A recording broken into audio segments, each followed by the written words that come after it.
আপনার সম্পদ বাংলাদেশে থাকুক, ইংল্যান্ডে থাকুক, আমেরিকাতে থাকুক, আপনার সম্পদ আমরা তো সম্পদ বিবরণী চাচ্ছি। সম্পদের পরিমাণ অনেকাংশে গোপন করা হয়েছে।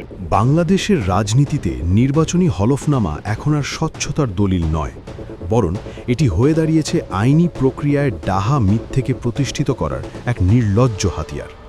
একজন রাজনীতিবিদ যখন জনপ্রতিনিধি হওয়ার জন্য প্রথম ধাপ ফেলেন, তখনই তিনি স্ট্যাম্প পেপারে স্বাক্ষর করে সজ্ঞানে মিথ্যা তথ্য দিয়ে নিজের অসততার নগ্ন প্রমাণ রাখেন।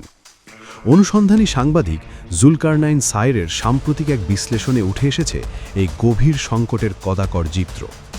তার মতে রাজনীতিবিদদের অসততার শুরুটাই হয় এই হলফনামা দাখিলের মাধ্যমে, যা মূলত জনগণের সাথে এক বড় ধরনের প্রতারণা। জুলকারনাইন সায়েরের পর্যবেক্ষণে উঠে এসেছে কিভাবে প্রার্থীরা সম্পদের মূল্যে হাস্যকর এবং অপমানজনক গরমিল প্রদর্শন করেন। ঢাকার অভিজাত এলাকায় যার ৫ কোটি টাকার রাজপ্রাসাদ সম বাড়ি রয়েছে, হলফনামায় তিনি অবলীলায় সেটির দাম দেখান মাত্র ৩০ লাখ টাকা। বাস্তবতা হল এই দামে ঢাকায় এক টুকরো জমিও পাওয়া দুষ্কর, সেখানে তারা আস্ত বাড়ি দেখাচ্ছেন।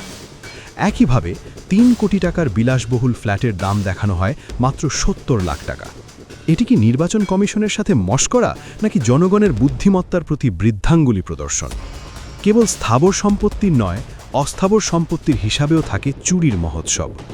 বেডরুমে হয়তো ৪ লাখ টাকার রাজকীয় আসবাবপত্র, কিন্তু কাগজে তা দেখানো হয় ৪০,০০০ টাকা। স্বর্ণের আকাশচুম্বী বাজার দর উপেক্ষা করে কেউ কেউ দাবি করেন তাদের ১০ ভরি স্বর্ণের দাম নাকি মাত্র ১ লাখ টাকা। এই তথ্যগুলো কেবল অসত্যই নয়, এটি জাতির বিবেকের সাথে এক ধরনের উপহাস। জুলকারনাইন সায়েরের মতে হলফনামার অসঙ্গতির সবচেয়ে প্রকট ও নির্লজ্জ রূপটি দেখা যায় প্রার্থীদের জীবনযাত্রা ও আয়ের তুলনামূলক চিত্রে।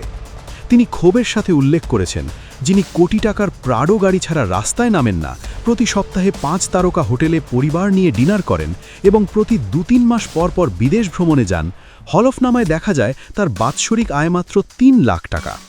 এমন আজগুবি হিসাব দেখিয়ে তারা কি প্রমাণ করতে চান? জীবনযাত্রার ব্যয়ের সঙ্গে আয়ের এই বিশাল গরমিল অর্থনীতির কোনো সূত্রেই মেলে না। পাশাপাশি দ্বৈত নাগরিকত্ব গোপন করার প্রবণতাও এখন ওপেন সিক্রেট বলেই মনে করছেন এই সাংবাদিক। অনেকেই বিদেশি পাসপোর্ট গোপন রেখে হলফনামায় ডাহা মিথ্যে তথ্য প্রদান করেন, যা রাষ্ট্রদ্রোহিতার শামিল। বিশ্লেষকদের মতে হলফনামার তথ্য যাচাইয়ে ইসি ভূমিকা অনেকটা ঠুঁটো জগন্নাথ বা পোস্ট বক্সের মতো। তথ্য গ্রহণ করা হলেও সত্যতা যাচাই বা অসঙ্গতির বিরুদ্ধে কঠোর ব্যবস্থা নেওয়ার নজির নেই বললেই চলে। জুলকারনাইন সায়েরের মতে ইসির এই লজ্জাজনক নির্লিপ্ততাই প্রার্থীদের মিথ্যাচারে উৎসাহিত করছে।